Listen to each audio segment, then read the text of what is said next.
अरे हाँ रे ए सुना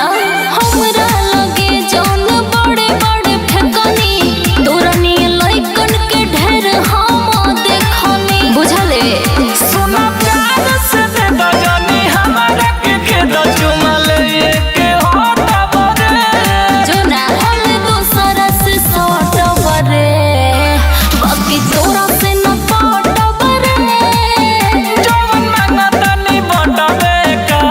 ना रे के चमहर जिसे पटबे का अरे पट जो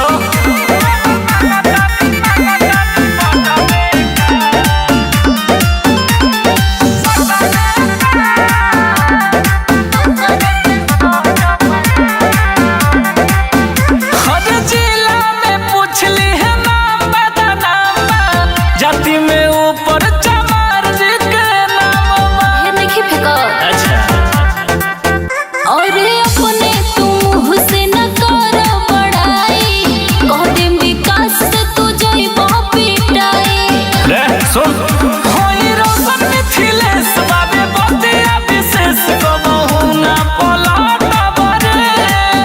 भल दूसरा से सट बरे बाकी तोरा से न पट बरे जवन मांगा तनी बटबे का के चमहर जिसे पटबे का सोच के बताई